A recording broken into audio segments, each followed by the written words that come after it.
Malas mo. Nag-iisa na lang yung kabayo mo, nakawala pa. Sabi yun ng Berto, hindi. Sa lahat ng bagay, mabuti o masama, purihin ang Panginoon. Pagkatapos nung gabi yun, habang naglalakad yung kabayo, naisip ng kabayo, hindi ko masabing natakuhan yung kabayo, kasi yung kabayo lang. Tapos siya may naglalakad, naisip niya, teka na, saan ako matutulog? Saan ako kakain? Walang katiyakan. Sabi niya, sino mag-aalaga sa akin? Hindi ako marunong mag-commute. Kwento lang mo, kaya po tayo nag-commute.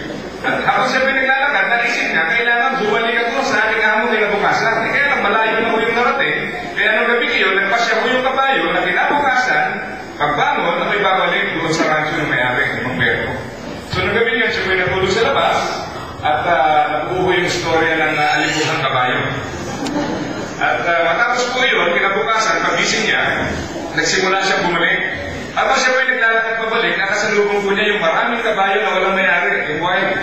At ang sabi niya, saan kayo tutungo? Sabi ko ng mga wild horses, wala kami makakain. Mangangala pa kami nakakainin. At sabi niya, ispaw kayo sa akin. Yung may-ari sa akin, si Mang Berto, sa kayong kanyang anak, laging may pagkain inihahandog sa akin.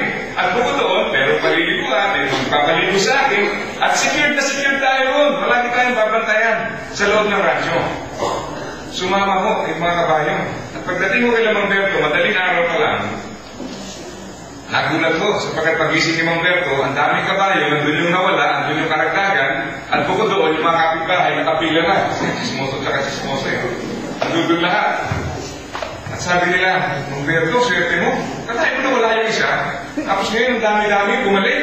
Sabi ni Mang Berto, wala swerte, walang mana sa lahat ng bagay, mabuti o masama, purihin ang Panginoon. So, pinasok ko lahat ng kabayo din sa rancho, at tuwang-tuwa ko yung anak ni Mang Berto. Kala mo nga naman, isa lang yung laruan ng kabayo ngayon, dumami na. So, tinignan niya ako, sari-sari, iba-ibang kulay.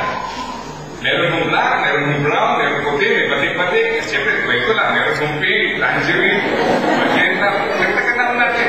Ano lahat? Tuwang-tuwa ko yung anak ni Mang Berto. Ang sabi niya, piliin ko yung pinakamalaki. Sinakyan niya po yung pinakamalaki. At dahil hindi pa ho ito nasasakyan, ang tendency po ng kabayo magwala, di ba? At nagwala po ito, tumilapon mo yung anak ni Mang Berto, pagpagsak, ayaw niya sana umaray kasi maririnig ng kapitbahay.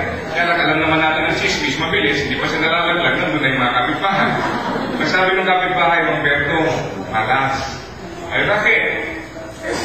Marami ka ang kabayo, pili naman yung anak mo. Sabi ko ni Mang Berto, sa lahat ng bagay, mabuti ang masama, purihin ng Panginoon. Isang linggo mga lipas, meron itong dumating na mensahero, galing sa hari. Sabi ko ng mensahero, lahat ng kabataan sa ganitong edad, at yung mga kasinghay kong kumanta rito kanina, sama yung ulan yun, sabi nila, lahat ko yan, padadala sa digmaan. At walang katiyakan makakabalik ng buhay. Iyakan mo yung kapitbahay ni Mang Berto, kasi lahat ng anak nila ay pasok sa ganung edad, at sa ganung height. At kasama din mo, doon sa age bracket na yun, yung anak ni Mang Berto.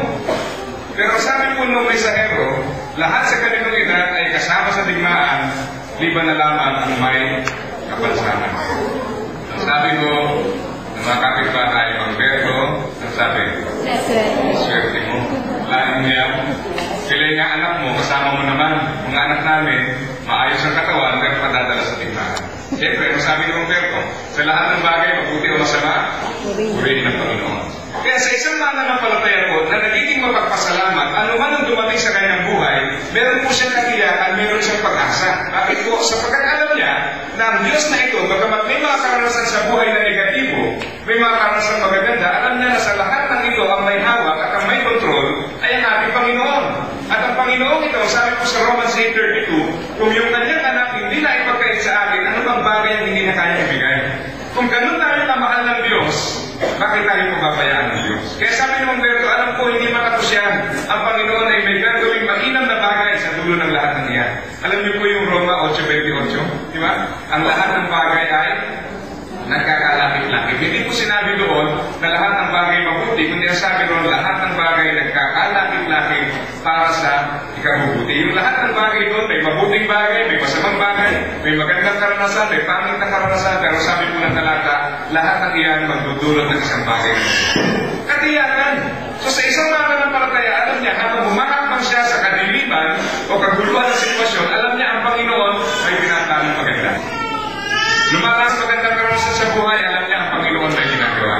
Naalala ko po yung isang istorya, no? Alam mo kung familiar kayo dito, yung footprints in the sand. Familiar ba kayo doon? No? Madalas na nakasabit ka sa mga bahay natin, ano, naka-display, pero yung iba din display lang, hindi mo binabasa.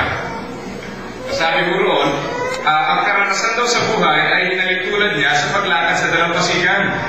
At habang nasa dalampasigan, sabi niya, dalawa yung mababakas na set ng footprints o yung bakas na yapa. Sabi niya, yung isang set sa Panginoon, yung isa sa akin. Sabi niya, habang naglalakbay sa buhay, napansin ko, Panginoon, pagka maganda ang takbo ng buhay, palaging dalawa yung bakas ng paa. Ibig sabihin, sinasamahan mo ko.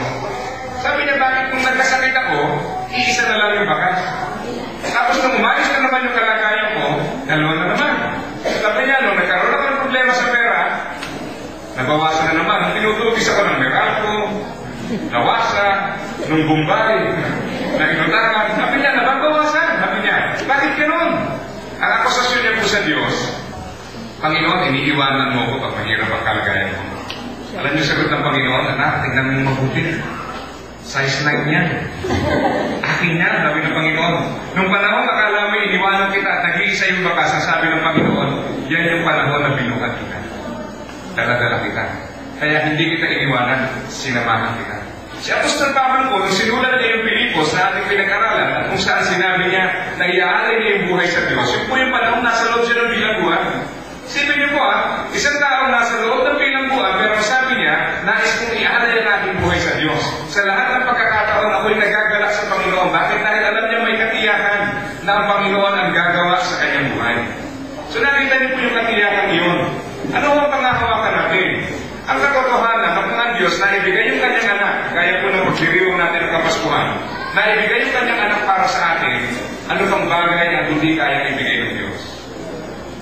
Nung araw po, ang aking sasakyan ay isang 1978 na Toyota. Medyo may edad na ho, ano? Kunti lang po pagkita namin nun. 24 pa lang po ako. Ayaw nyo maniwala. Anyway, hindi ako 24. Patamaan ako ng bigla. Yun yung aking sasakyan na yun, kinatuwaan ko ng isang kaibigan. Ang kaibigan ko po, lagi tumatawag. Tatawag siya sa